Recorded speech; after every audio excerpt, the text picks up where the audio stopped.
Hello बच्चों, कैसे हो आप सब। आज हम स्टार्ट करेंगे क्लास 10 साइंस में chapter number 13 magnetic effect of current का लास्ट पार्ट। अगर अभी तक आपने प्रीवियस वीडियो नहीं देखा हो तो इस कार्ड पर क्लिक करके उससे विजिट कर सकते हैं। आज के वीडियो में अपन चैप्टर के एंड में जो सबसे लास्ट टॉपिक्स है वो सब करने वाले हैं। तो स्टार्ट करते हैं इलेक्ट्रोमैग्नेटिक इंडक्शन से। देखो, अभी तक अपन ने क्या सीखा है कि अगर एक मैग्नेट के बीच में अपन कोई कंडक्टर पुट करते हैं, मतलब मैग्नेटिक फील्ड में एक करंट कैरिंग कंडक्टर पुट करते हैं, तो उसके ऊपर फोर्स लगता है और वो खुद मूव करने लगता है। आप मेरी बात ध्यान से सुनना। अगर मैग्नेटिक फील्ड में मैं ऐसा कंडक्टर पुट करूं जिसमें करंट अपन पास कर रहे हैं, मतलब करंट अपन खुद दे रहे हैं, और फिर ऐसे कंडक्टर को अगर एक मैग्नेटिक फील्ड में रखते हैं तो उस पर फोर्स लगता है और उसकी वजह से वो मूव करने लगता है। इलेक्ट्रोमैग्नेटिक इंडक्शन में उसका रिवर्स करेंगे। एक मैग्नेटिक फील्ड के बीच में अपन क्या करेंगे, कंडक्टर पुट करेंगे, लेकिन उसमें करंट पास नहीं करेंगे, उस कंडक्टर को मूव करवाएंगे, तो उस कंडक्टर के अंदर करंट पास होने लगेगी। पहले वाले में अपन क्या कर रहे थे, मैग्नेटिक फील्ड में कंडक्टर पुट करके कंडक्टर में करंट पास करा रहे थे तो वो खुद मूव कर रहा था। अब अपन मूव करवाएंगे तो उसमें करंट पास होने लगेगी। इस तरीके के इफेक्ट को क्या कहते हैं, इलेक्ट्रोमैग्नेटिक इंडक्शन कहते हैं। अब ये होता कैसे कि आप एक कंडक्टर पर जो अप्लाई होने वाला मैग्नेटिक फील्ड है, जो मैग्नेटिक फील्ड में अपन रख रहे हैं, उस मैग्नेटिक फील्ड की जो स्ट्रेंथ है वो कंटिन्यूअसली चेंज होनी चाहिए। अब कैसे कैसे होगी वो अभी अपन देखेंगे। तो production of induce current in a coil placed in a region, मतलब एक ऐसी जगह पुट कर रखा है where the magnetic field change with time, जहां पर मैग्नेटिक फील्ड कंटिन्यूअसली चेंज हो रहा है। ऐसे केस में अपन क्या होगी कि उस कॉइल के अंदर क्या होगी, करंट पास होने लगेगी। और ये मैग्नेटिक फील्ड चेंज होता रहे, यही करने के लिए अपन उस कॉइल को क्या करेंगे, मूव करवाएंगे। तो अपन मूव करवाएंगे, मैग्नेटिक फील्ड इस तरीके से बिहेव करेगा जैसे वो चेंज हो रहा है। अभी अपन समझेंगे इसको। और इस चेंज इन मैग्नेटिक फील्ड से अपन करंट इंड्यूस करा रहे हैं, जबकि अभी तक अपन ने चैप्टर में करंट से मैग्नेटिक फील्ड कराया था, अब मैग्नेटिक फील्ड से करंट करा रहे हैं। ठीक है।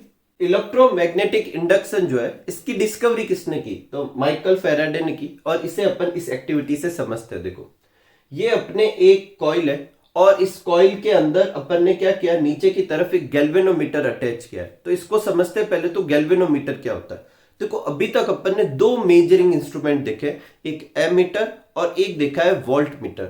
एमीटर जो होता है वो सर्किट में कितनी करंट होती है उसे मेजर करता है, और वोल्ट मीटर जो होता है वो सर्किट में वोल्टेज को या पोटेंशियल डिफरेंस को मेजर करता है। लेकिन अगर आपका मोटिव ये हो कि सर्किट में करंट पास हो रही है या नहीं, और वो किस डायरेक्शन में हो रही है, मतलब उसकी डायरेक्शन का चेंज आप देखना चाहते हो, तो आपको सर्किट में एक इंस्ट्रूमेंट लगाना चाहिए जिसे क्या कहते हैं, गैल्वेनोमीटर। इसकी नीडल एकदम ठीक बीचों बीच में जीरो होता है। जैसे ही सर्किट में करंट पास होने लगती है, या तो ये इस तरफ या ये इस तरफ मूव करता है, और जब करंट की डायरेक्शन चेंज होगी तो पहले जिस डायरेक्शन में मूव कर रहा था अब उसके अपोजिट डायरेक्शन में मूव करेगा। तो आप चेंज इन डायरेक्शन, सर्किट में करंट हो रही है या नहीं हो रही, उसे डिटेक्ट कर पाएंगे। तो instrument to detect the presence and direction of current, उसे गैल्वेनोमीटर कहते हैं। यहां गैल्वेनोमीटर लगा दिया। अब अपन एक मैग्नेट पकड़ेंगे और इस मैग्नेट के नॉर्थ साउथ किसी भी एक पोल को इसकी तरफ ले जाएंगे। तो जैसे जैसे इसकी तरफ ले जाएंगे अपन देखेंगे कि गैल्वेनोमीटर की जो रीडिंग है वो जीरो से चेंज होकर डिफ्लेक्ट होगी। इसका मतलब सर्किट में क्या आ रही है, करंट। लेकिन अगर मैं इसको मूव करवाकर यहां लाकर ऐसे रोक लूं, स्टेशनरी कर दूं, तो वापस ये करंट जीरो हो जाएगी। लेकिन अगर मैं इस मैग्नेट को वापस पीछे की तरफ खींचूं तो ये वापस करंट आने लगेगी। लेकिन अगर मैं वापस रोक दूं तो वापस हो जाएगी। इसका मतलब अगर मैं चाहता हूं कि यहां करंट आए तो मुझे इसे कंटिन्यूअसली आगे पीछे करना पड़ेगा। और ऐसा क्यों, क्योंकि देखो डेफिनेशन में क्या लिखा हुआ है कि मैग्नेटिक फील्ड नहीं लगाना है, चेंज इन मैग्नेटिक फील्ड करना है। जब अपन इसके पास में लाएंगे तो मैग्नेटिक फील्ड इंक्रीज हो रहा है, रोक लेंगे तो वो एकदम फिक्स हो गया। लेकिन अगर आस पास ऐसे ले जाते रहेंगे, पास मिलाएंगे फिर दूर ले जाएंगे, तो इंक्रीज होगा, डिक्रीज होगा, इंक्रीज होगा, डिक्रीज होगा। जब तक ये चलता रहेगा सर्किट में करंट बनी रहेगी। अब क्या नॉर्थ पोल ही लाना है, क्या साउथ पोल नहीं ला सकते, ला सकते हैं। क्या पास ही ला जाना है, दूर नहीं ले जा सकते, हाँ एक रेंज के अंदर पास दूर कुछ भी कर सकते हो। कब करने पर कैसी करंट होगी, वैसे तो अपने चैप्टर में ये टॉपिक नहीं है, लेकिन आप बहुत आसानी से याद कर सकते हैं। जब आप हायर क्लासेज में जाते हैं तो आपको एक लेंज का लॉ कराते हैं। आपको लॉ से कोई लेना देना नहीं है, आप सिर्फ मेरी एक ट्रिक याद रखना कि जब n को पास में ले जाएंगे तो यहां पर ऐसा पोल बनेगा और इस तरीके से करंट पास होगी कि वो पास में आने का क्या करे, अपोज। अगर आप n पास में ले जा रहे हैं तो करंट चाहेगी कि n पास में ना आए, अगर आप n को दूर लेके जा रहे हैं तो करंट नहीं चाहेगी कि n दूर जाए। इस तरीके से करंट प्रोड्यूस होगी। तो मेरी बात ध्यान से सुनना, अगर मान लो मुझे कॉइल में n पोल बनाना है तो n ऐसे, और मैंने आपको पहले भी बताया था इसकी करंट कैसी हो जाएगी, एंटी क्लॉकवाइज। और अगर मान लो मुझे लूप के अंदर s पोल बनाना है तो देखो पहले s बना लो, और फिर मैंने ये आपको पिछले वीडियो में सिखाया था, ये कौन सी करंट हो गई, क्लॉकवाइज करंट हो गई। ठीक है, अब देखो एक एक करके अपन इंड्यूस करंट की डायरेक्शन को देखते हैं और अच्छे से समझना। जैसे ही n पास में आएगा करंट आने लगेगी, लेकिन यहां पर करंट इस तरीके की होगी कि n को पास में आने से रोकेगी। और रोकने का क्या तरीका, n को पास में आने का रोकने का तरीका या n बन जाए, और n बन जाए मतलब सर्किट में कैसी करंट पास हो जाएगी, एंटी क्लॉकवाइज। बात समझ में आ रही।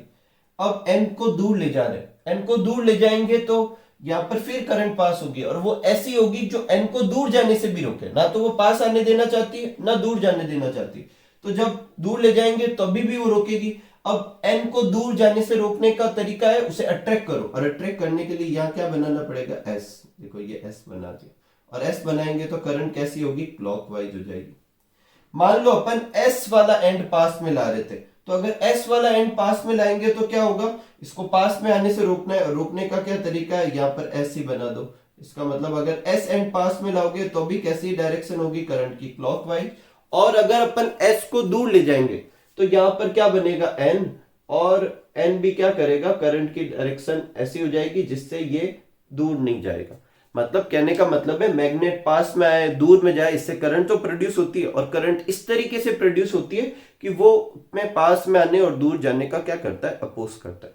वैसे ये आपकी बुक में नहीं है, पर आप चाहो तो एक्स्ट्रा कर सकते हो, एकदम सिंपल सा, ऐसा कुछ ज्यादा है नहीं।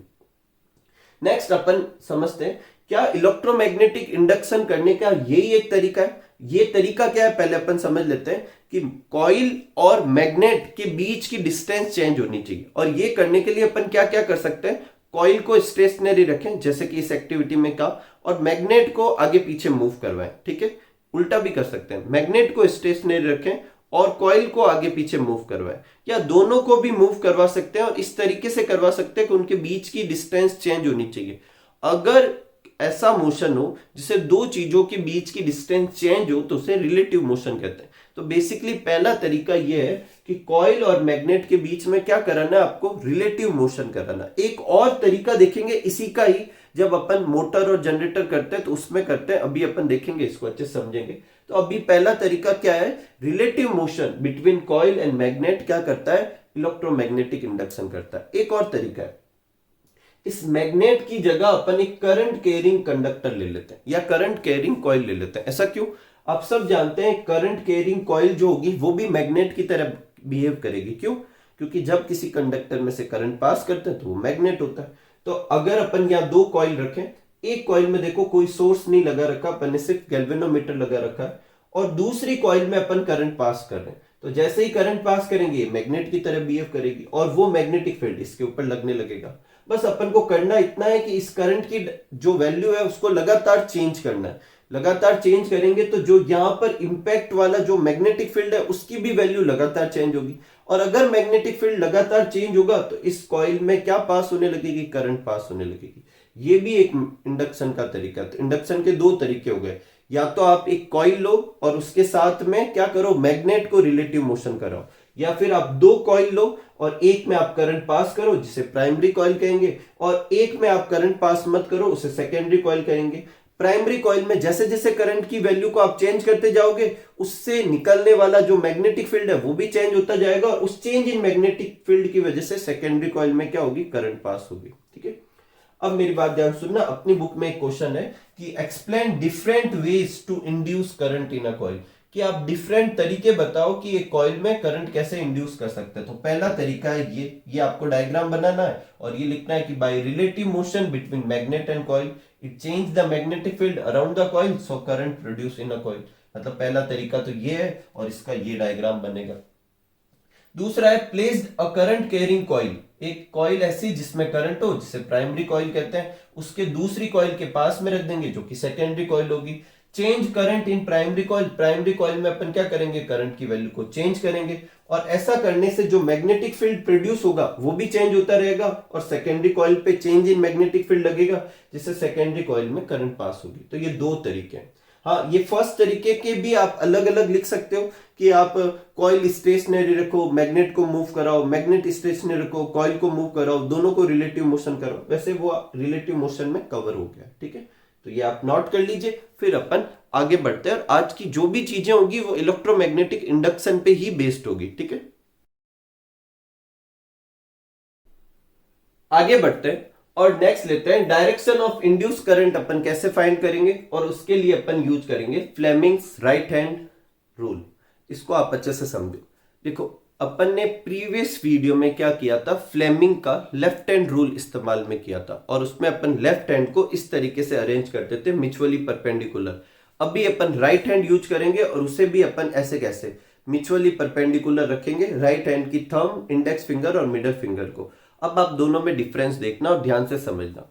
लेफ्ट हैंड रूल अपन तब लगाते हैं जब एक कंडक्टर को अपन मैग्नेटिक फील्ड में पुट करते हैं, वहां मतलब एक मैग्नेटिक फील्ड लग रहा है और उसमें अपन ने करंट पास किए। अपन को ये देखना है कि उस पर फोर्स किस तरफ लगेगा। बेसिकली अपन ये देखना चाह रहे हैं कि ये दोनों करने पर जो वो है वो मूव किस तरफ करेगा। तब तो अपन को लगाना है फ्लेमिंग का लेफ्ट हैंड रूल, जो कि अपने प्रीवियस वीडियो में किया था।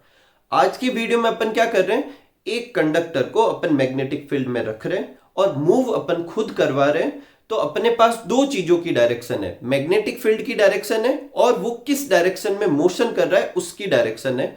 और अपन को यह पता करना है कि इंड्यूस्ड करंट किस तरफ होगी, उसका पता करना है। और उसके लिए अपन कौन सा इस्तेमाल में करते हैं, फ्लेमिंग का राइट हैंड रूल। मैं एक चीज यहां क्लियर कर देता हूं, जहां लेफ्ट हैंड रूल लगाना वह लेफ्ट हैंड ही लगाए, जहां राइट हैंड लगाना राइट हैंड ही लगाए। अगर उल्टा करेंगे तो उल्टी डायरेक्शन आ जाएगी। जैसे लेफ्ट हैंड रूल को अपन ने याद किया था एफ बी आई से। एफ क्या था, फोर्स, बी क्या था, मैग्नेटिक फील्ड, आई क्या था, करंट। देखो ऐसा था लेफ्ट हैंड रूल। थंब किसको शो करता था, फोर्स को। इंडेक्स फिंगर किसको शो करती थी, मैग्नेटिक फील्ड को। और ये मिडल फिंगर किसको करती थी, करंट को। अब अपन करेंगे राइट हैंड। राइट हैंड में भी ऐसे कैसे करेंगे, यहां पर जो मिडल फिंगर है वो करंट नहीं, इंड्यूस करंट को शो करेगी। जो इंडेक्स फिंगर है इसमें भी मैग्नेटिक फील्ड को ही शो कर रही है। थंब वहां पर करता था फोर्स की डायरेक्शन को, और यहां करता है मोशन की डायरेक्शन को, कि कंडक्टर किस तरफ मूव करती है। तो V B I, very beautiful India, very beautiful India याद रख सकते हैं। ठीक है, और वेरी ब्यूटीफुल इंडिया ये राइट बात है, इसलिए राइट हैंड का रूल होगा, कोई तकलीफ नहीं। तो वी से अपन वेलोसिटी शो करेंगे, ये सॉरी वी से क्या, थंब से वेलोसिटी या मोशन को शो करेंगे। जो अपनी इंडेक्स फिंगर होगी उससे मैग्नेटिक फील्ड को। और तो उस समय अपनी ये जो मिडल फिंगर जो होगी वो अपने क्या शो करेगी, इंड्यूस्ड करंट को शो करेगी। ठीक है, तो according to this if we stretch the thumb, index finger and middle finger of right hand such that they are mutually perpendicular to each other. ये ऐसा कैसा अपने उधर भी लिखा था, बस राइट की जगह लेफ्ट कर दिया था। ठीक है, such that they are mutually perpendicular to each other. Now if thumb show, वहां पर अपन ने लिखा था कि अगर इंडेक्स फिंगर मैग्नेटिक फील्ड को शो करे, ये करंट को शो करे, तो थंब जो है वो फोर्स की डायरेक्शन को शो करता है, क्योंकि वो रूल अपन फोर्स की डायरेक्शन का पता करने के लिए इस्तेमाल में करते हैं। लेकिन ये वाला अपन किसकी डायरेक्शन का पता करने के लिए, इंड्यूस करंट की। तो बाकी के दो फिंगर के बारे में पहले लिखेंगे कि थंब जो है वो मोशन की डायरेक्शन को शो कर रहा है, ये इंडेक्स फिंगर जो है मैग्नेटिक फील्ड को कर रहा है, तो ये मिडल फिंगर किसकी डायरेक्शन को शो करेगी, इंड्यूस करंट की डायरेक्शन को शो करेगी। एकदम सेम टू सेम है, बस आपको थोड़ा सा 19-20 चेंज करना है। अब इसको अपन अप्लाई करके देखते हैं कि ये कैसे काम करता है। सपोज करो कि ये दो अलग अलग मैग्नेट है, ये उसका एन पोल है, ये एस पोल है, और उसके बीच में एक कंडक्टर रखा हुआ है। और ये वाले सिंबल आप जानते ही होंगे, मैं वापस रिवाइज करा लेता हूं कि अगर अपन ऐसा बनाते हैं इसका मतलब आउटसाइड समझा जाता है, और अगर अपन ऐसा बनाते हैं तो इसका मतलब इनसाइड समझा जाता है। इसका मतलब ये वाला एंड जो है वो बाहर की तरफ आ रहा है, और वो वाला एंड कहां जा रहा है, अंदर की तरफ। आप इसे ऐसे समझे, जैसे देखो ये कॉइल है, ये वाला एंड बाहर की तरफ मतलब ऐसे, तो वो वाला कहां गया, अंदर की तरफ, तो ऐसे घूम गया। ठीक है, तो अपन कैसे घुमा रहे हैं इसको, ऐसे घुमा रहे हैं। ठीक है, ऐसे घुमा रहे हैं। अब मेरी बात ध्यान से सुनना, अपन को यह निकालना है कि अगर ऐसे घूम रहा है तो इसमें करंट की डायरेक्शन क्या होगी। तो पहली चीज तो देखो इस पे मैग्नेटिक फील्ड लग रहा है, और मैग्नेटिक फील्ड कौन सी से कौन सी की तरफ मानते हैं, एन से एस की तरफ। तो ये हो गया मैग्नेटिक फील्ड की डायरेक्शन, ये तो होगी बी की डायरेक्शन। और ए बी वाले पे पहले अपन ए बी हिस्से पे लगा रहे हैं, ए बी हिस्से पर कहां जा रहा है, जो मोशन की डायरेक्शन है, जो वी की डायरेक्शन, वो कहां की तरफ है, बाहर की तरफ। तो अपन अपना यूज करते हैं राइट हैंड रूल। ये देखो अपना राइट हैंड है, राइट हैंड के तीनों चीजों को ऐसे करते हैं, ये कर दिया अपन ने।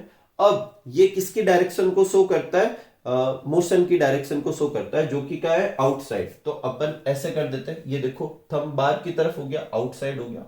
और जो ये इंडेक्स फिंगर किसको शो करती है, मैग्नेटिक फील्ड की डायरेक्शन को। देखो ये इस तरफ जा रही, ठीक है, इसी तरफ है। अब देखो ये मिडल फिंगर कहां जा रही, ऊपर की तरफ। इसका मतलब करंट कहां जाएगी, इसमें ऊपर की तरफ।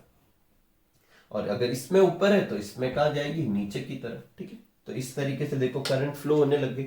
एक चीज आप अभी समझो, यहां पर मैग्नेटिक फील्ड में चेंज कैसे हो रहा है। ऐसे ही तो लग रहा है कि मैग्नेटिक फील्ड में रखा हुआ है, मैं तो सिर्फ मूव करवा रहा हूं। तो देखो मैग्नेटिक फील्ड में चेंज कैसे हो रहा है वो आप अभी देख लो। अभी आपको जनरेटर में भी ये चीज समझ में आनी होगी।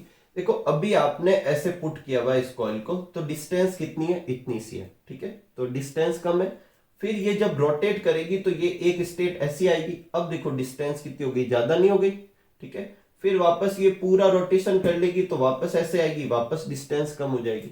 तो जब ऐसे होगी तो डिस्टेंस कम होगी, ऐसे हो जाएगी डिस्टेंस ज्यादा होगी, ऐसे होगी वापस कम हो जाएगी, वापस ज्यादा, वापस कम, वापस ज्यादा।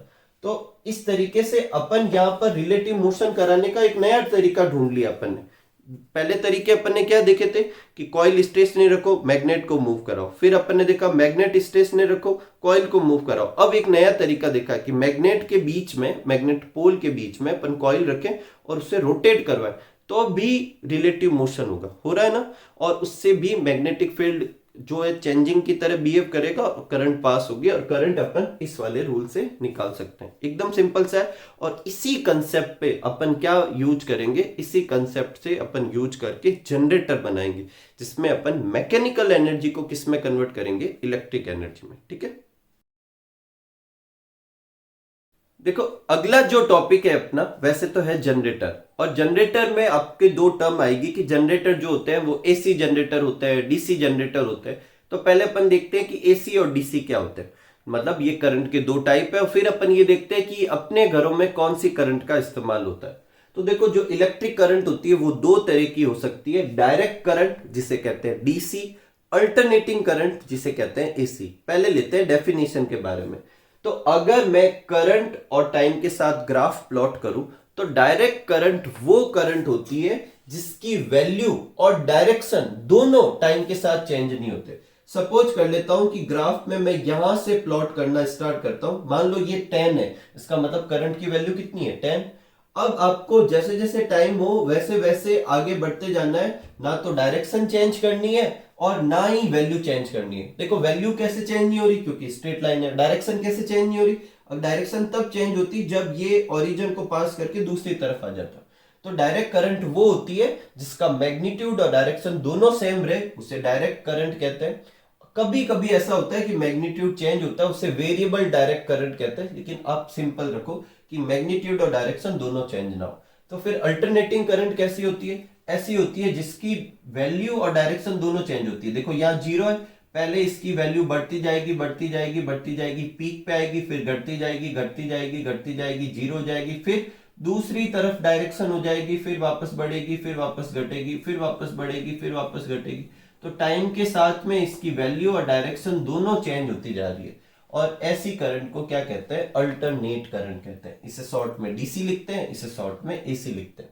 इनके बारे में हायर क्लासेज में आप बहुत डिटेल में पढ़ेंगे, ये ऐसा क्यों है ऐसा क्यों है, ठीक है। अभी आप शॉर्ट में रखें, ठीक है। जो जो इंफॉर्मेशन बताऊं उसे आप याद कर लें। डायरेक्ट करंट जो होती है वो सुटेबल नहीं होती लॉन्ग डिस्टेंस ट्रांसमिशन के लिए, क्योंकि इस तरीके के ट्रांसमिशन से एनर्जी लॉस बहुत होता है ट्रांसफर करने में। अब क्यों होता है उसको समझाने के लिए थोड़ा हायर क्लासेज के कंसेप्ट आप अभी सिंपल रखें।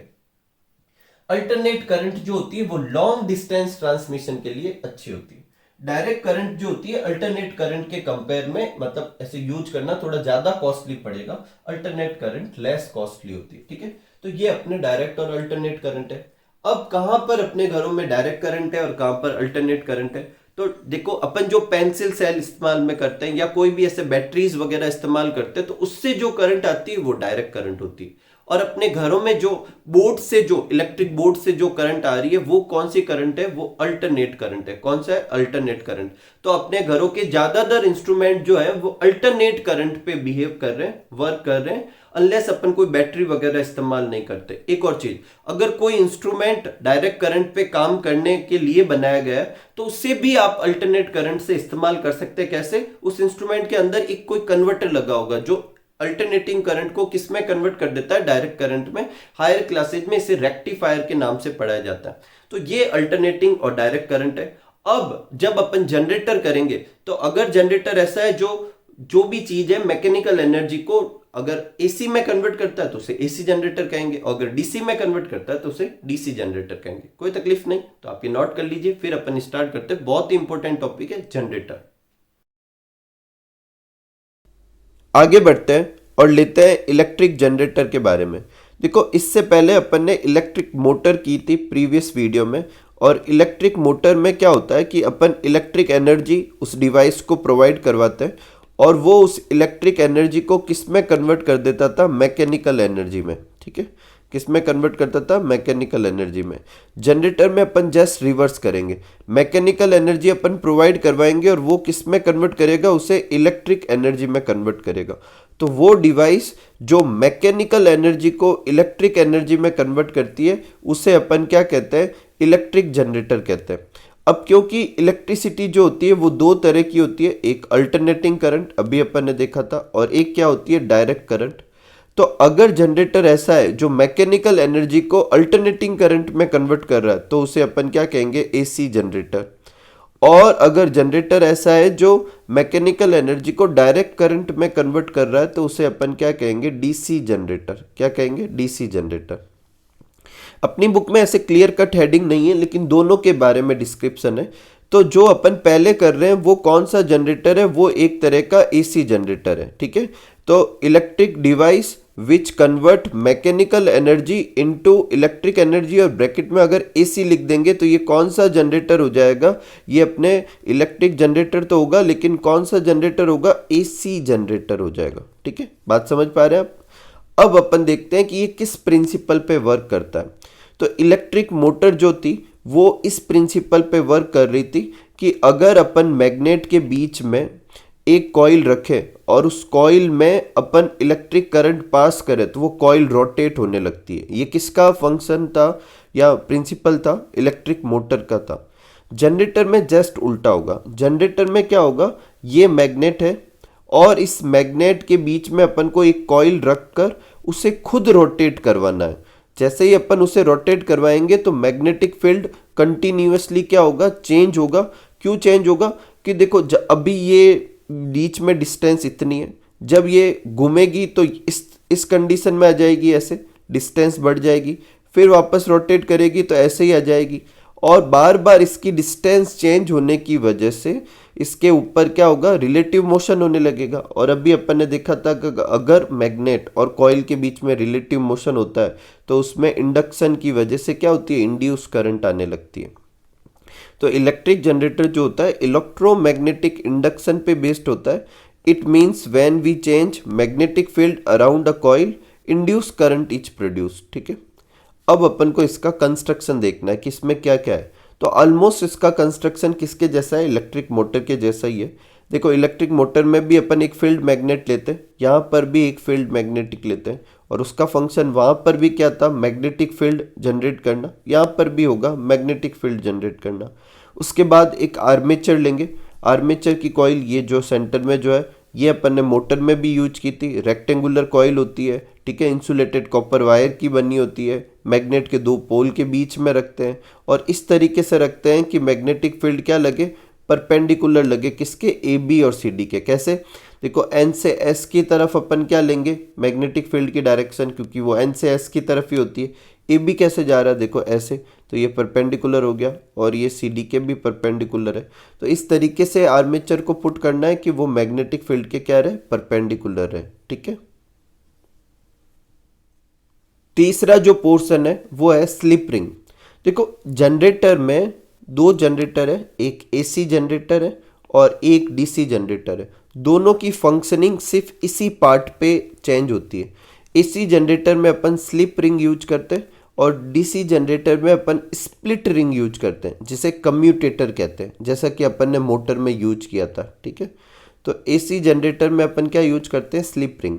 अब स्लिप रिंग क्या होती है, देखो ये स्लिप रिंग जो है पूरा सर्कल है और ऐसी दो रिंग यूज की जाएगी। ठीक है, और ये रिंग्स जो होती है ये आर्मेचर की कॉइल के साथ रोटेट करती है। लेकिन स्प्लिट रिंग से ये अलग कैसे होती है, स्लिप रिंग जो होती है हमेशा एक ही ब्रश से जुड़ी रहेगी। मतलब ये रोटेट करेगी, घूमती रहेगी, ऐसे ऐसे घूमती रहेगी, ऐसे ऐसे रोटेट करेगी, लेकिन ये जिस ब्रश से कनेक्टेड है हमेशा उसी ब्रश से क्या रहेगी, कनेक्टेड रहेगी। मतलब ये अपना कनेक्शन चेंज नहीं करती। स्प्लिट रिंग अपन ने मोटर में देखी थी, S1 और S2 लिखते थे, तो S1 जो थी वो कभी तो B1 के कनेक्शन में थी, फिर जब घूम के इस तरफ आती थी तो वो किसके कनेक्शन में आ जाती थी, B2 के कनेक्शन में आ जाती थी।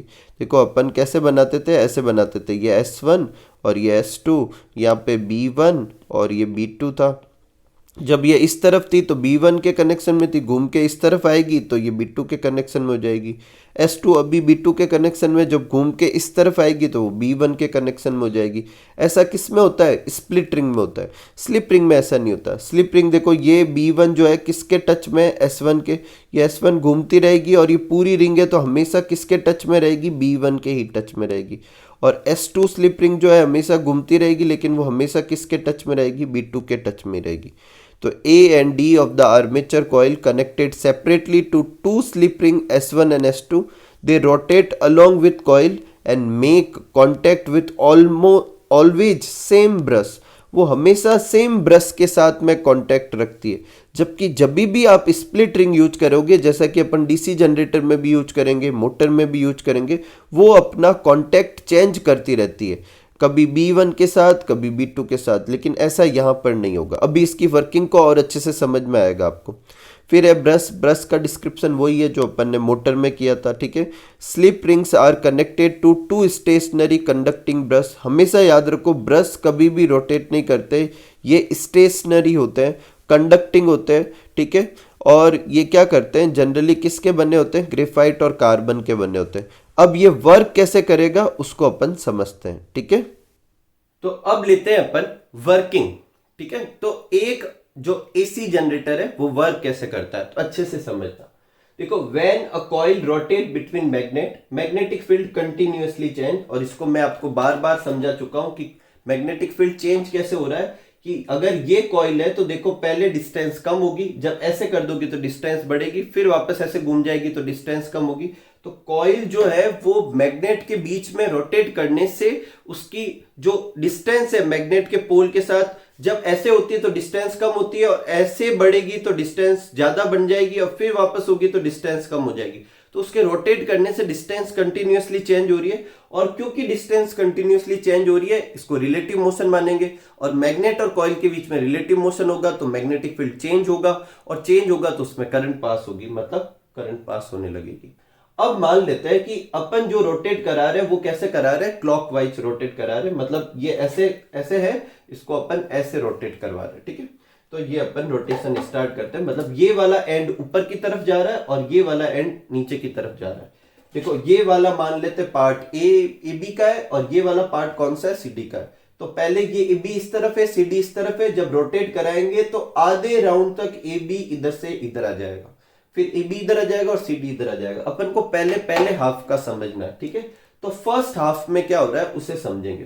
तो फर्स्ट हाफ में देखो, जब ए बी ऐसे स्टार्ट होता है रोटेट करना, तो ए बी ऊपर की तरफ है, A B start moving up, और सी डी का है नीचे की तरफ जा रहा है। अब अपन इस पे FBI का VBI वाला रूल लगाते हैं, वेरी ब्यूटीफुल इंडिया वाला। ठीक है, तो देखो यहां वाले पर कहां जा रही है, जो मोशन है वो कहां जा रहा है, ऊपर की तरफ। तो ये देखो, ये अपना थंब है, ये राइट हैंड है, तो राइट हैंड में ये कहां जा रहा है, ऊपर की तरफ। देखो, ए वाला जो पोर्शन है वो कहां जा रहा है, ऊपर की तरफ, ये ऊपर की तरफ। और मैग्नेटिक फील्ड तो N से S की तरफ, तो इधर ही लगता है। ठीक है, अपन ऐसे मानते हैं कि ये बाहर की तरफ है, तो अपन ऐसे कर लेते हैं, ये मैग्नेटिक फील्ड ये बाहर की तरफ, तो करंट कहां आएगी, अपने ऊपर की तरफ। ठीक है, तो इसमें करंट कहां जाएगी, अपन ऊपर की तरफ लगा देंगे। ऑब्वियस थिंग है, इसमें करंट कहाँ जाएगी, नीचे की तरफ। ठीक है, तो ये अपन ने करंट की डायरेक्शन ले ली। तो ए बी वाले हिस्से पे करंट कहाँ जा रही है, ऊपर, और सी डी पे कहाँ जा रही है, नीचे। अब ए बी पे करंट ऊपर जा रही है, ध्यान से देखना, ये करंट ऐसे जाकर ऐसे गई, फिर ये सी डी पे आई, सी डी से ये होते हुए कहाँ चली जाएगी, S2 के पास। ठीक है, ये इसके अंदर से पास हो रही है, आप ऐसे मत समझे कि S1 से कनेक्ट है, ये सी डी वाला पोर्शन तो कौन सी स्लिप रिंग से कनेक्ट है, S2 से। S2 के पास जाएगी, S2 से यहां पर अपन बना देते हैं कि S2 की तरफ जा रही है, फिर S2 से ये B2 के कांटेक्ट में, B2 के पास जाएगी, B2 से ऐसे होते हुए गैल्वेनोमीटर से होते हुए वापस इधर, फिर B1 में आएगी और फिर ऐसे घूम के जा रही है। ठीक है, इसका मतलब करंट की डायरेक्शन क्या है, यहां पर तो है ABCD, और आउटर या एक्सटर्नल सर्किट में B2 से B1 है। ठीक है, ये तो आधे आधे राउंड का हुआ। अब आधे राउंड बाद में ये ऐसे फ्लिप कर गया, मतलब CD इस तरफ आ गया और AB कहां चला गया, इधर। ठीक है, ये देखो, मान लेते हैं कि ये वाला जो पोर्शन है ये AB है और ये CD है, तो ये ऐसे घूम गया, तो AB इस तरफ आ गया, CD इस तरफ आ गया। अब इसे घूमने के लिए वापस ऐसे जाना पड़ेगा, इसका मतलब है कि इस बार CD वाले पार्ट को ऊपर की तरफ जाना है, AB वाले को नीचे जाना है। अभी अपन ने देखा जो पार्ट ऊपर जाता है उसमें करंट कैसी होती है, ऊपर की तरफ, और इस पे क्या होगी, नीचे की तरफ। अब देखो यहां पर, देखो ध्यान से देखो, ये अपन नीचे, यहां से करंट ऐसे गई, ठीक है, फिर ऐसे घूमी, और अब कहां पे जा रही है, AB। AB वाला किससे कनेक्टेड होता है, S1 से कनेक्ट होता है, तो ये करंट S1 से होते हुए B1 ब्रश में जाएगी, B1 से ऐसे घूम के कहां जाएगी, B2 में आ जाएगी। अब ध्यान से सुनना, इस वाले में आर्मेचर में करंट की डायरेक्शन क्या है, ABCD, और इसमें आर्मेचर की करंट की डायरेक्शन क्या है, DCBA, मतलब उल्टी डायरेक्शन है। बाहर आउटर सर्किट में इसमें देखो करंट की डायरेक्शन कैसी है, B2B1, और यहां पर क्या है, B1B2। इसका मतलब आधे साइकिल में करंट की डायरेक्शन B1 से B2, आधे में B2 से B1, ऐसा लगातार चलता रहेगा। करंट की डायरेक्शन टाइम के साथ चेंज होती जाएगी। ऐसी कौन सी करंट होती है जो डायरेक्शन टाइम के साथ में चेंज होती रहती है, वो अल्टरनेटिंग करंट होती है। मतलब अगर इस तरीके से सेटअप करोगे आप तो करंट जनरेट होगी, लेकिन कौन सी करंट जनरेट होगी, AC जनरेट होगी। तो ये AC करंट का सर्किट है। एक चीज मैं फिर बता रहा हूं, B1 और B2 तो हमेशा ही स्टेशनरी होते हैं, लेकिन स्लिप रिंग जो है वो अपना कांटेक्ट हमेशा एक ही ब्रश के साथ रखती है। देखो इसमें भी S1 B1 से जुड़ा हुआ है, इसमें भी S1 B1 से जुड़ा हुआ है, इसमें भी S2 B2 से जुड़ा हुआ है, इसमें भी S2 B2 से जुड़ा हुआ है। तो स्लिप रिंग अपना कांटेक्ट ब्रश के साथ चेंज नहीं करती, वो जिस ब्रश के साथ जुड़ी होती है उसी ब्रश के साथ जुड़ी रहती है, और यही वजह है कि यहां करंट की डायरेक्शन चेंज हो गई। अगर अपन इस करंट की डायरेक्शन को चेंज करने से रोकना चाहते हैं तो अपन को स्लिप रिंग की जगह स्प्लिट रिंग का इस्तेमाल करना चाहिए, और उस केस में AC नहीं DC प्रोड्यूस होगी। क्या प्रोड्यूस होगी, DC। तो ये आप पहले AC के बारे में अपन ने देख लिया, आप इसे नोट कर लीजिए। फिर एक बार अपन वापस स्टार्ट करते हैं डायरेक्ट करंट से, देखते हैं कि क्या क्या चेंजेज है उसमें, और फिर उसकी फंक्शनिंग देखते हैं कि ऐसा क्या होगा उसमें कि वो DC प्रोड्यूस करेगा और इसने AC की। इसने AC क्यों की, ये तो पता चल गया, क्योंकि आर्मेचर में देखो करंट की डायरेक्शन ABCD, यहाँ है DCBA, यहां से कोई लेना देना नहीं है, ये तो चेंज से मेरे को कोई मतलब नहीं। लेकिन आउटर सर्किट जहां मैं करंट ऑब्टेन कर रहा हूं, यहाँ है B2 से B1, जबकि यहां पर क्या है, B1 से B2, मतलब आधे साइकिल में करंट जाएगी B2 से B1, फिर B1 से B2, B2 से B1, B1 से B2, तो लगातार करंट चेंज हो रही है, इसलिए अल्टरनेटिंग करंट होगी। ठीक है, तो ये आप नोट कर लीजिए। फिर अपन DC जनरेटर के बारे में देखते हैं। नेक्स्ट आगे लेते हैं अपन DC जनरेटर के बारे में। तो देखो सेम डेफिनेशन है, electric device which convert mechanical energy into electric energy, bracket में DC लिख देंगे तो ये कौन सा हो जाएगा, DC जनरेटर। कंस्ट्रक्शन जो है वो भी ऑलमोस्ट सेम है, ऑब्वियस थिंग है, प्रिंसिपल भी सेम ही रहेगा। It is based on electromagnetic induction, it means when we change magnetic field around a coil induce current is produce.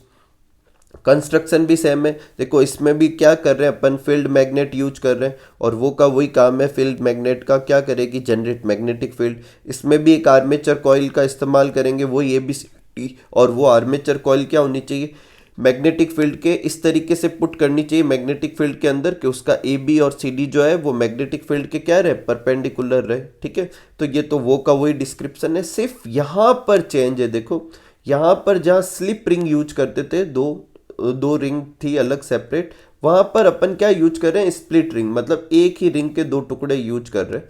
इसको अभी अपन देखते हैं, पहले आप ये नोट कर लीजिए। तो देखो डीसी जनरेटर में क्या यूज करते हैं अपन, स्प्लिट रिंग यूज करते हैं। देखो इस इधर इधर नीचे आप अच्छे से देख पा रहे होंगे, ये देखो ये वाला जो पार्ट है ये इस वाली स्प्लिट रिंग से जुड़ा हुआ है S1 से, और आर्मेचर का दूसरा वाला हिस्सा जो है वो किससे जुड़ा हुआ है, S2 से जुड़ा हुआ है। S1 अभी किससे जुड़ा हुआ है, B1 से, और S2 किससे जुड़ा हुआ है, B2 से जुड़ा हुआ है। ठीक है, मान लेते हैं कि S1 अभी प्लस का है, S2 अभी माइनस का है। ठीक है, लेकिन थोड़ी देर बाद जब ये रोटेट करेगा, S1 रोटेट करके इस तरफ आ जाएगा और S2 रोटेट करके इस तरफ चला जाएगा, तो अब S2 इस तरफ आ गया और S1 इस तरफ आ गया। गौर करने वाली बात यह है कि पहले S1 जो था वो किसके कांटेक्ट में था, B1 के, और S2 किसके कांटेक्ट में था, B2 के। देखो रोटेट करने के बाद S2 किसके कांटेक्ट में आ गया, B1 के, और S1 किसके कांटेक्ट में चला गया, B2 के। इसका मतलब स्प्लिट रिंग की वजह से जो ये स्प्लिट रिंग होती है ये क्या करती है, अलग अलग ब्रश के साथ में कांटेक्ट बनाती है, कभी B1 के साथ, कभी B2 के साथ। जबकि स्लिप रिंग जो थी, देखो ये स्लिप रिंग है, ये हमेशा किसके साथ कांटेक्ट बनाएगी, जैसे ये B1 के साथ है तो ये घूमती रहेगी लेकिन B1 के साथ ही कांटेक्ट बनाएगी, ये घूमती रहेगी लेकिन B2 के साथ ही कांटेक्ट बनाएगी। अब इससे होगा क्या, आपने अभी एसी जनरेटर की वर्किंग में देखा था कि एक बार करंट जो थी वो ऐसे से ऐसे जा रही थी, मतलब ऐसे घूमकर आर्मेचर की कॉइल से होती हुई ऐसे आ रही थी, और फिर ये किससे जा रही थी, B2 से होकर B1 में जा रही थी। मतलब हाफ साइकिल में ये किससे किस तरफ जा रही है, आउटर सर्किट में देखे तो B2 से B1, देखो ये ऐसे घूम के आ रही थी ना, B2 से B1 में आ रही थी। फिर जब चेंज हो जाएगा ये, मतलब जो S1 रिंग जो थी वो इस तरफ आ जाएगी, S2 इस तरफ आ जाएगी, लेकिन ये कांटेक्ट तो B1 के साथ ही बनाएगी। उस समय जो करंट जो है वो किससे किस तरफ जा रही थी, S2 से, ये S2 है, उससे किस तरफ जा रही थी, S1 की तरफ जा रही थी। तो आउटर सर्किट में वो करंट कहाँ से कहाँ जा रही थी, B1 से B2। तो पहले तो आउटर सर्किट में करंट जा रही थी B2 से B1, और बाद में किस में जाएगी, B1 से B2। ऐसा किस में हुआ था, अपने एसी जनरेटर में हुआ था, लेकिन डीसी में ऐसा नहीं होगा। ध्यान से सुनना क्यों नहीं होगा। देखो सपोज करो कि ये वाला जो पार्ट है जो S1 से कनेक्टेड है वो अभी प्लस का है, इसका मतलब करंट ऐसे जा रही है, S1 से S2 के अंदर जा रही है, और बाद में ये बाहर कहाँ चली जाएगी, B2 के पास, और B2 से कहाँ जाएगी, B1 के पास।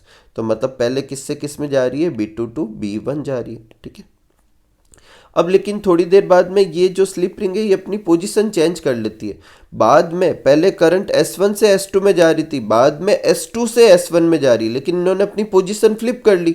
इस पोजीशन से फ्लिप करने की वजह से अभी भी करंट S2 से S1 में जाएगी, तो उसके बाद B2 में ही जाएगी, और B2 से किस में जाएगी, B1 में। मतलब कंप्लीटली हमेशा किस से किस तरफ ही रहेगी, B2 से B1 की तरफ ही रहेगी। अब इसे वर्किंग में अभी और अच्छे से समझेंगे। इसका मतलब करंट की डायरेक्शन चेंज ही नहीं होगी, और करंट की डायरेक्शन चेंज नहीं होगी इसका मतलब ये कौन सा जनरेटर हो जाएगा, डीसी जनरेटर हो जाएगा। ठीक है, अभी इसे समझते हैं। और ब्रश जो है, ब्रश तो वो के वही होते हैं, स्टेशनरी कंडक्टिंग ब्रश होते हैं, और जनरली किसके बने होते हैं, ग्रेफाइट और कार्बन के बने होते हैं। ठीक है, आगे बढ़ते हैं और लेते हैं वर्किंग किसकी, डीसी जनरेटर की।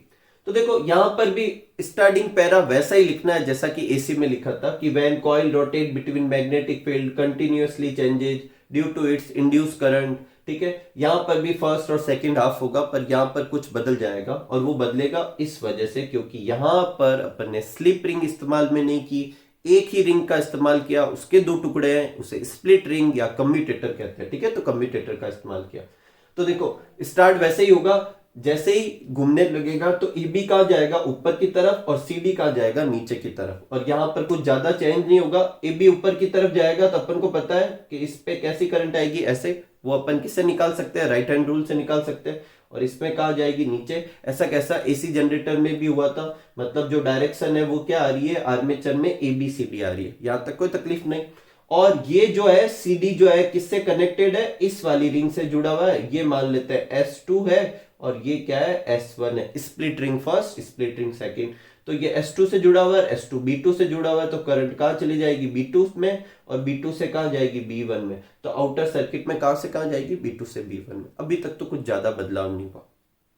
अब जैसे ही ये घूमता है तो स्लिप रिंग तो क्या होती है कि हमेशा दो अलग अलग रिंग होती है। जो S1 है वो हमेशा B1 के टच में होती है, जो S2 है वो हमेशा B2 के टच में होती है। लेकिन यहां नहीं है, यहां स्प्लिट रिंग जैसे ही घूमेगी, ये ऐसे घूमेगी, मतलब ये S1 घूम के इस तरफ आ जाएगा, मतलब अब S1 इधर हो गया, और S2 घूम के इधर आ जाएगा, मतलब अब S2 इधर हो गया। तो मतलब ये वाले डायग्राम में देखो, इस वाले में S1 इधर था, घूम के इधर आएगा तो अब S1 इधर आ गया, और S2 घूम के इधर चला जाएगा तो अब S2 इधर आ गया। अब बात समझ पा रहे, उसने रोटेट कर लिया। अब ऐसा करने से क्या होगा, ध्यान से देखना, ऐसा करने से ये हुआ कि इसने अपने वो मतलब चेंज कर ली। अब यहां पर करंट आएगी, यहां पर भी वैसे आप राइट हैंड थंब रूल लगा के निकाल सकते हैं। CD वाला पोर्शन ऐसे घूमने की वजह से CD इधर आ गया और AB इधर चला गया। CD ऊपर की तरफ जा रहा है, इस पे करंट ऐसे और ऐसे, ये उधर भी ऐसे ही हुआ था। लेकिन ये यहाँ नीचे घूमने से हुआ क्या, इसको आप समझो कि आर्मेचर में तो करंट चेंज है, देखो यहाँ ABCD था, यहाँ DCB है, लेकिन यहां पर बाहर की तरफ देखो CD से पहले S2 में जा रहा था, S2 से B2 में जा रहा था, और B2 से B1 में जा रहा है। यहां AB से S1 में जा रहा है। अगर ये स्लिप रिंग होती तो S1 किससे कनेक्ट होता, B1 से कनेक्ट होता। क्योंकि ये स्प्लिट रिंग है तो इसने अपना कनेक्शन चेंज कर लिया, और इसने कनेक्शन किसके साथ कर लिया, B2 के साथ। देखो इधर आ गई, तो इसका मतलब अब ये इधर से ये B2 में, और B2 से वापस कहां जाएगी, B1 में। इसका मतलब इधर भी B2 से B1, इधर भी B2 से B1। करंट की डायरेक्शन चेंज ही नहीं हुई, और करंट की डायरेक्शन चेंज नहीं हुई मतलब ये कौन सा है, डीसी जनरेटर। और क्यों चेंज नहीं हुई, क्योंकि यहां पर S1 जो है वो B1 से कनेक्ट था, यहां S1 ने अपना कनेक्शन चेंज करके किससे कर लिया, B2 से कर लिया, और इसकी वजह से करंट की डायरेक्शन को चेंज होने से रोक लिया गया। बात समझ में आ रही है। तो ये अपने होता है कम्यूटेटर का फायदा। तो कम्यूटेटर अपने दो जगह इस्तेमाल में किया, मोटर में इस्तेमाल में किया, और कहा इस्तेमाल किया, अपन ने डीसी जनरेटर में इस्तेमाल में किया। ठीक है, तो आप इसे नोट कर लीजिए। फिर अपन चैप्टर का सबसे लास्ट टॉपिक करते हैं, जो कि है डोमेस्टिक इलेक्ट्रिक सर्किट। ठीक है, नेक्स्ट टॉपिक लेते हैं अपन डोमेस्टिक इलेक्ट्रिक सर्किट के बारे में। तो देखो, डोमेस्टिक इलेक्ट्रिक सर्किट जो होता है उसमें अपन को ये समझना है कि अपने घरों में जो सर्किट होता है वो बाहर से जो वायर आते हैं, कौन कौन से वायर आते हैं, किस किस तरह का कनेक्शन होता है, क्या क्या अपने डोमेस्टिक सर्किट में लगा होता है। तो देखो, करंट जो होती है वो बाहर एक मेन से सप्लाई करते हैं। आपने आसपास देखा होगा बड़े बड़े से पोल्स लगे होते हैं जिनसे करंट अपने घरों में क्या करती है, एंटर करती है। ठीक है, तो उनको कहते हैं मेंस। और उनसे अपने घरों में करंट डालने के लिए क्या यूज करते हैं, केबल यूज करते हैं। अब ये केबल जो होती है जनरली अपने गलियों में या अपने घर के आसपास देखा होगा आपने, ऊपर की तरफ हवा में ऐसे बड़े बड़े से पिलर के बीच में केबल्स लगी हुई रहती है और ऐसे केबल्स चलती है, इसे कहते हैं ओवरहेड केबल। और कुछ जगह पर क्या करते हैं, इन केबल को ज़मीन में गाड़ कर ही ट्रांसफ़र किया जाता है, वो ज़्यादा अच्छा तरीका है। तो जो मेन से घर में इलेक्ट्रिक सप्लाई आती है वो ओवरहेडेड केबल से भी आ सकती है और अंडरग्राउंड केबल से भी आ सकती है।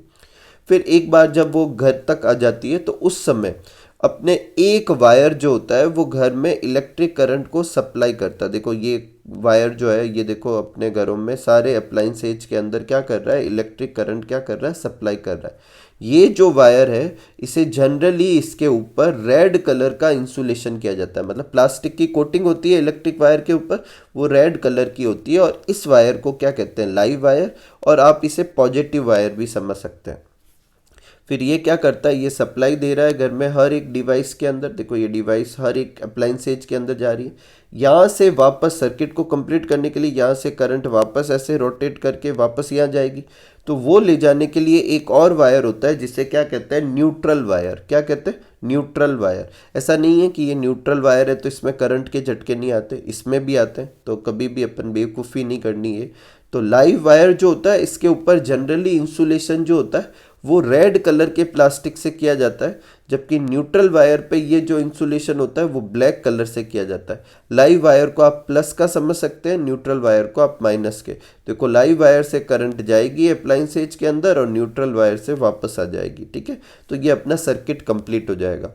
वैसे देखें तो इन दो वायर की नीड होती है, लेकिन अपने जो अप्लाइंसेज होते हैं उन अप्लाइंसेज में कहीं ना कहीं मेटल के पोर्शन होते हैं, और अगर वो मेटल के पोर्शन से इलेक्ट्रिक करंट लीक होने लगेगी और अपन उस अप्लाइंसेज को हाथ लगाएंगे, कभी कभी ऐसा फील भी होता है अपन को झटके लगते हैं, तो उससे बचने के लिए एक और वायर अपने डोमेस्टिक इलेक्ट्रिक सर्किट में होता है जिसे क्या कहते हैं, अर्थ वायर कहते हैं। क्या कहते हैं, अर्थ वायर। देखो ये जो अर्थ वायर है ये main electric board, fuse views, distribution box, इनसे पास नहीं हो रहा।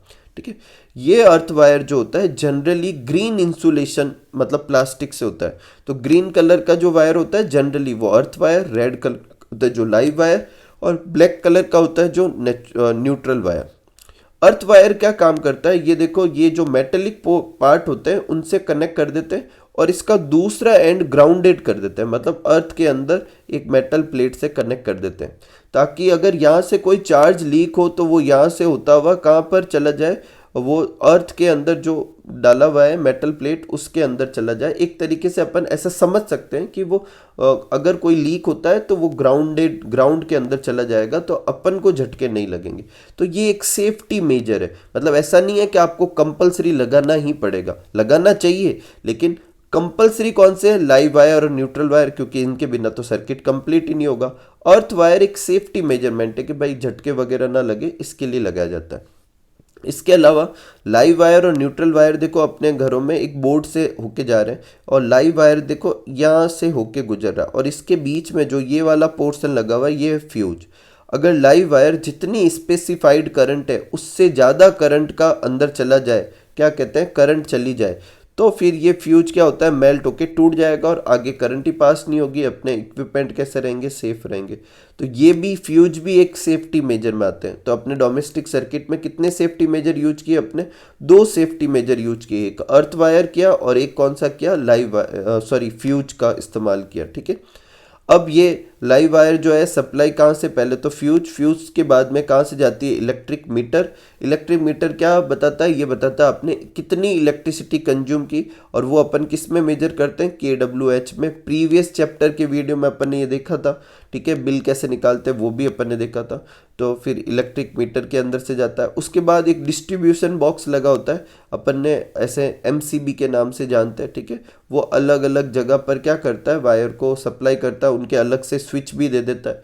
इसके बाद अपने घरों में देखो हर सप्लाई को अलग से, देखो आपको लाइव वायर जा रहा है, अलग से वहाँ से क्या न्यूट्रल वायर निकल रहा है। इसका मतलब ये सारा कौन सा कॉम्बिनेशन है, पैरेलल कॉम्बिनेशन है। और क्यों लगाते हैं पैरेलल कॉम्बिनेशन, आप सब जानते हैं पैरेलल कॉम्बिनेशन के अपने फ़ायदे। अगर ये इंस्ट्रूमेंट ख़राब हो जाए तो ऐसा नहीं है कि इसमें इलेक्ट्रिक करंट नहीं जाएगी, सबको सिमिलर वोल्टेज मिलेगी, सबको करंट अपने अकॉर्डिंग टू नीड मिलेगी। तो बहुत सारे फ़ायदे हैं। एक और चीज़ अपन कहते हैं कि अपने घरों में जो करंट आती है वो एक सर्टेन वोल्टेज पे आती है, जैसे 220 वोल्टेज पे आती है। तो वो वोल्टेज या पोटेंशियल डिफरेंस किन के बीच में, तो वो लाइव वायर और न्यूट्रल वायर के बीच में जो पोटेंशियल डिफरेंस होता है उसे अपन कहते हैं कि ये अपने वोल्टेज आता है। और अपने इंडिया में कितने वोल्टेज पे आता है, 220 वोल्टेज पे आता है। तो अपने घरों में जो अप्लाइंसेज होते हैं, सारे अप्लाइंसेज इसी तरीके से डिजाइन किए जाते हैं कि वो किस पे वर्क करे, 220 वोल्ट पे कम करे। अगर उससे कम पे कर रहे हैं तो उनसे जुड़ा हुआ एक एडाप्टर भी होता है, वो अपने आप ही ऑटोमेटिक करंट को सेटल करके पास करता है, वोल्टेज को सेटल करके पास करता है। अगर आप कोई ऐसे इंडस्ट्री वगैरह है या आप कोई फैक्ट्री वगैरह यूज करते हैं और उसमें आपको 220 वोल्ट से ज़्यादा की वो वोल्टेज चाहिए, तो आप इलेक्ट्रिक बोर्ड से रिक्वेस्ट कर सकते हैं, वो आपका अलग से सर्किट एस्टेब्लिश करते हैं। उनके वो चार्ज भी चार्ज भी वो लेते हैं, और आपका जो इलेक्ट्रिसिटी का बिल होता है वो भी अलग यूनिट की रेट से आता है। ठीक है, तो वो भी आप करवा सकते हैं, पर जनरली अपने सारे इंस्ट्रूमेंट किस पे काम करते हैं, 220 वोल्ट पे काम करते हैं। ठीक है, एक और चीज़ अपने इंडिया में, ये यहाँ पर ही नोट कर लेते हैं आप। ठीक है, अपने इंडिया में जो होता है वो क्या होता है कि जो करंट आती है वो 220 वोल्ट की तो आती ही है, साथ में बहुत ही इंपॉर्टेंट पॉइंट है, कितनी हर्ट्ज की होती है, 50 हर्ट्ज की आती है।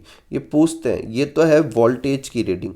अगर पूछे अपने डोमेस्टिक सर्किट में वोल्टेज कितनी रीडिंग का होता है, तो 220 वोल्ट का होता है। और अगर अपन को पूछे कि अपने जो आती है वो उसकी फ्रिक्वेंसी कितनी है करंट की, तो कितनी होती है, 50 हर्ट्ज। अब फ्रिक्वेंसी क्यों बतानी भाई, क्योंकि अपन जानते हैं कि अपने घरों में कौन सी आती है, अल्टरनेटिंग करंट। और अल्टरनेटिंग करंट तो ऐसे क्या करती है, डायरेक्शन चेंज करती रहती है। तो एक राउंड में वो कितनी बार चेंज करेगी, तो देखो जनरली जब एक ऐसे कंप्लीट होता है तो उसमें कितनी बार डायरेक्शन चेंज हुई, देखो एक बार इधर यहाँ से यहाँ पर और एक बार इधर। ठीक है, तो कितनी बार हो गई, 2 बार। और अपन कह रहे हैं कि 50 हर्ट्ज फ्रीक्वेंसी है, इसका मतलब 1 सेकंड के अंदर वो कितने राउंड कंप्लीट करेगी, ऐसे 50 राउंड, ये एक राउंड कहलाएगा। और ऐसे कितने राउंड कंप्लीट करेगी, 50। और एक राउंड में कितनी बार करंट चेंज हो रही है, 2 बार चेंज हो रही है। तो 50 हर्ट्ज में कितनी बार करंट चेंज हो जाएगी, 100 पर सेकेंड। ठीक है, ये करंट की डायरेक्शन जो होगी वो क्या होगी, करंट डायरेक्शन चेंज। ठीक है। करंट की डायरेक्शन अगर आपको पूछे तो कितनी बार चेंज होगी, 100 टाइम्स चेंज होगी अगर 50 हर्ट्ज फ्रीक्वेंसी है तो।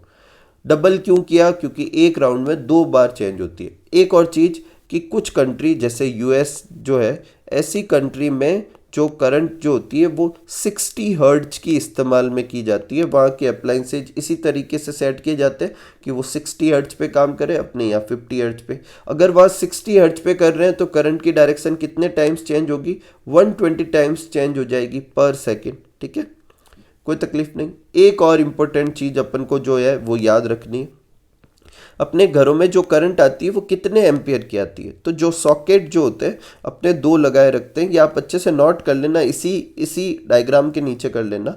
एक 5 एम्पियर का और एक 15 एम्पियर का। आपको पता हो तो अपने घरों के कुछ सॉकेट कंपेरेटिवली थोड़े बड़े दिखते हैं और अपन उनको क्या कहते हैं, पावर सॉकेट कहते हैं। ठीक है, जैसे कि आप अपने घरों में चेक कर सकते हैं जहाँ फ्रीज लगा हो, या फिर अपने क्या कहते हैं जो मोटर होती है पानी चढ़ाने की वो लगाई हो, या कोई हैवी अप्लाइंस है जो, उससे आप देखना एक पावर एडेप्टर से जोड़ा होगा और वो कितने एम्पियर की करंट पास करता है, 15 एम्पियर की। और जो जनरली होते हैं वो कितने की होते हैं, 5 एम्पियर की। तो ये आप 2 तरह की करंट सप्लाई अपने घरों में होती है। ठीक है, तो अब इन सब का अपन डिस्क्रिप्शन देखते हैं। ठीक है, तो डोमेस्टिक इलेक्ट्रिक सर्किट का अपन सर्किट डायग्राम समझ चुके हैं। अब अपन ये देखते हैं कि इसका डिस्क्रिप्शन क्या होगा। तो जो अभी अपन ने सर्किट डायग्राम में देखा था वही अपन डिस्क्राइब करने वाले हैं। तो सबसे पहले तो अपन लिखेंगे कि we receive power in our house, और ये कहां से आता है, मेन सप्लाई से आता है, जिसे अपन क्या कहते हैं, मेंस भी कह सकते हैं। और ये सप्लाई 2 फॉर्म में आ सकती है। वायर आपको अपने जो पिलर्स जो होते हैं उनके ऊपर दिखती है स्ट्रीट्स के अंदर, जिसे ओवरहेडेड केबल्स कहते हैं, या ग्राउंडेड भी हो सकते हैं, अंडरग्राउंड केबल से भी आ सकता है। अब जो सप्लाई आ रही है उसके लिए अपने घरों में 3 तरह के वायर का इस्तेमाल करते हैं। अर्थ वायर जो कि ग्रीन कलर का होता है, लाइव वायर रेड कलर का, और न्यूट्रल वायर ब्लैक कलर का। अभी अपन ने ये देखा है। लाइव वायर कौन सा होता है, पॉजिटिव वायर होता है, ये रेड कलर के इंसुलेशन में होता है और ये करंट की सप्लाई करता है। न्यूट्रल वायर नेगेटिव वायर होता है, ये ब्लैक इंसुलेशन में होता है और ये सर्किट को कंप्लीट करता है। और इन दोनों के बीच में जो डिफरेंस है वो डिफरेंस कितना होता है, 220 वोल्ट का होता है, जो अपना पोटेंशियल डिफरेंस कहलाता है। और ये फ्रीक्वेंसी कितनी होती है, 50 हर्ट्ज। तो अगर अपन पूछे कि कितनी फ्रीक्वेंसी की करंट आती है अपने, तो 50 हर्ट्ज की, और यूएस में कितनी आती है, 60 हर्ट्ज की। अर्थ वायर जो यूजुअली ग्रीन कलर में इंसुलेटेड होता है, इसे मेटल प्लेट से कनेक्ट करते हैं डीप इन द अर्थ, और ये क्या करता है, एक सेफ्टी मेजर है। अगर कहीं पर कोई मेटेलिक बॉडी है जो कि ऑलमोस्ट हर इंस्ट्रूमेंट में होती है, और उससे कुछ अगर इलेक्ट्रिक लीक हो रहा है, इलेक्ट्रिसिटी लीक हो रही है, तो ये जो है ये अप्लायंस को टच करने पर अपन को शॉक या झटका लगने से बचाएगा, क्योंकि वो लीकेज कहां चला जाएगा, ग्राउंडेड हो जाएगा। डोमेस्टिक सर्किट जो होता है जनरली किस कॉम्बिनेशन में जोड़ा जाता है, पैरेलल में। और क्यों जोड़ा जाता है, इसके एडवांटेज आप पहले पढ़ चुके हैं।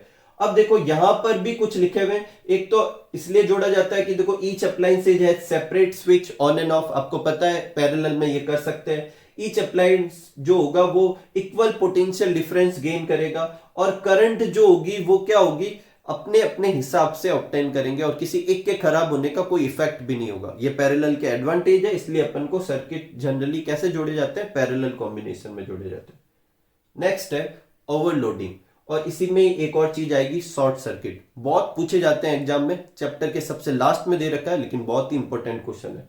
ओवरलोडिंग का क्या मतलब होता है, ओवरलोड होना। जैसे मान लो एक कोई व्हीकल है जिसे माल या जो भी रॉ मटेरियल है इधर से इधर किया जाता है, और उसकी कैपेसिटी मान लो 100 केजी की है, और आप उस पर 200-300 केजी डाल दोगे, तो उसे क्या कहेंगे, ओवरलोड, मतलब जरूरत से ज्यादा लोड दे दिया। ठीक वैसे वैसे अपने जो सर्किट जो होते हैं घरों में, वो एक सर्टेन करंट को कैरी करने के लिए बनाए जाते हैं, और अगर उससे ज्यादा वोल्टेज की करंट चली जाए, उससे ज्यादा एम्पियर की करंट चली जाए, तो इसे क्या कहेंगे, ओवरलोड होना। तो overloading of an electric circuit means flow of large amount of current in a circuit beyond it's permissible current rating. मतलब जितनी करंट, जैसे मैंने आपको बताया था 5 एम्पियर और 15 एम्पियर के दो होते हैं, अब वो 5 एम्पियर वाले में 15 एम्पियर के पास कर देंगे तो गड़बड़ हो जाएगी, उसे ओवरलोड कहेंगे। यही वजह है कि अपने घरों में 2 अलग अलग स्विच लगाए जाते हैं, पावर सॉकेट लगाए जाते हैं। लेकिन जैसे 15 एम्पियर वाला उसमें भी 15, अगर उससे ज्यादा चली जाएगी तो गड़बड़ हो जाएगी।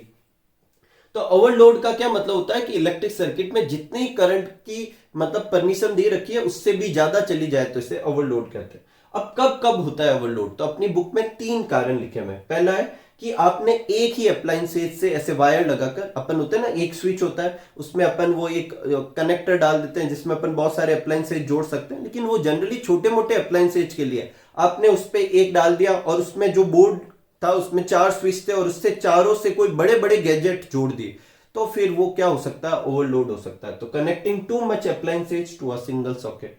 कभी कभी ऐसा होता है कि बाहर से ही एक्सीडेंटली किसी वजह से जो 220 वोल्ट से ज्यादा की करंट आ गई, तो एक्सीडेंटली जो सप्लाई है वोल्टेज की वो ज्यादा हो जाए, उस वजह से भी ओवरलोड हो सकता है। और नेक्स्ट है शॉर्ट सर्किट होना। अब इसको आप समझते हैं। देखो, ये सपोज करो लाइव वायर है और ये अपना न्यूट्रल वायर है, और मान लो कि ये दोनों इस डिवाइस के अंदर जा रहे हैं और समहाउ किसी भी वजह से, किसी एक्सीडेंट की वजह से या किसी भी कारण की वजह से ये दोनों कनेक्ट हो जाए, ठीक है। अब ये कनेक्ट आपस में हो सकते हैं, इनके बीच में कोई मेटल कनेक्शन हो गया, तो करंट जो है यहां से जाकर पहले तो ऐसे घूम के ऐसे आ रही थी, अब करंट देखो आगे जाएगी तो उसे किसी ना किसी इक्विपमेंट में से पास होना पड़ेगा, और हर इक्विपमेंट का रेजिस्टेंस होता है। लेकिन अगर करंट इस पाथ पे यहां से आकर ऐसे ही चली जाए तो यहां पर तो कोई इक्विपमेंट है नहीं, तो ये लो रेजिस्टेंस का पाथ है। अब इसके पास दो ऑप्शन है, हाई रेजिस्टेंस के पाथ में जाने का और लो रेजिस्टेंस के पाथ में जाने का। तो कहां जाएगी, लो रेजिस्टेंस के। तो ये जो बड़ा वाला सर्किट फॉलो ना करके इस छोटे से पाथ को फॉलो करके ऐसे रोटेट करने लगेगी, ठीक है, ऐसे सप्लाई होने लगेगी, क्योंकि सर्किट पहले के कंपेयर में छोटा हो गया, इसे शॉर्ट सर्किट कहते हैं। लेकिन अब इतने सर्किट में वो करंट ज्यादा हो गई, क्योंकि करंट तो पूरे सर्किट के हिसाब से आ रही है, और यही वजह है कि क्या हो जाएगा, ओवरलोड हो जाएगा, ठीक है। तो शॉर्ट सर्किट से भी ओवरलोड हो सकता है। अब मैं ओवरलोड को प्रिवेंट करने का जो तरीका बताऊंगा वो ही शॉर्ट सर्किट का है, और इन दोनों से नुकसान क्या है ये आपको खुद लिखना है। आपको पता ही है, चाहे ओवरलोड हो, शॉर्ट सर्किट हो, करंट ज्यादा पास होगी तो वो जो कंडक्टर है वो ज्यादा हीट करेगा, वायर जो है वो ज्यादा हीट करेंगे तो वो गर्म हो जाएंगे, मेल्ट होने लगेंगे, फायर कैच कर सकती है, घर में आग लग सकती है। तो ये आपको खुद को लिखना है, इन दोनों के जो है इफेक्ट क्या होते हैं। प्रिवेंशन कैसे कर सकते हैं, आप फ्यूज लगा सकते हैं। क्या लगा सकते हैं, फ्यूज से क्या फायदा होगा, फ्यूज क्या काम करेगा, जैसे ही करंट की वैल्यू ज्यादा आने लगेगी तो इससे क्या होगा, वो फ्यूज मेल्ट हो जाएगा, और फ्यूज मेल्ट हो जाएगा तो आगे करंट पास नहीं होगी, ठीक है। फ्यूज का इस्तेमाल अपने जो मेन जो जगह होती है वहां पर तो कर ही सकते हैं, हर अप्लायंसेज का अपना एक पर्सनल फ्यूज भी हो सकता है, ठीक है। नेक्स्ट एक फाइनल क्वेश्चन मैं आपको बताता हूं। अगर आपको ऐसे पूछे कि डोमेस्टिक इलेक्ट्रिक सर्किट में दो सेफ्टी के लिए दो चीजें कौन सी इस्तेमाल में की जाती है, तो एक तो फ्यूज और एक क्या यूज की जाती है, अर्थ वायर। लेकिन अगर आपको ऐसे पूछे कि सेफ्टी मेजरमेंट्स क्या है, तो फिर आप बहुत सारे हैं, ये दो तो लगाने ही चाहिए आपको। मतलब कोई भी वायर अगर नेकेड हो, उसके ऊपर इंसुलेशन ना हो तो उसे टच नहीं करना चाहिए। एक स्विच बोर्ड में बहुत सारे जो होते हैं, मतलब सॉकेट में बहुत सारे अप्लायंसेज कनेक्ट नहीं करने चाहिए। ये बहुत सारे जो हैं वो अपने को अच्छी रेटिंग के अपन को इंस्ट्रूमेंट इस्तेमाल में करने चाहिए। तो ये सब अपने था इस चैप्टर के बारे में। इसके साथ ही आज का वीडियो और ये चैप्टर दोनों कंप्लीट होते हैं। उम्मीद करूंगा कि आपको ये चैप्टर बहुत अच्छे से समझ में आया होगा। मिलते हैं अगले वीडियो में, तब तक आप सब लोग खूब सारा हार्डवर्क कीजिए, खूब खुश रहिए, खूब मस्त रहिए। Thank you for watching.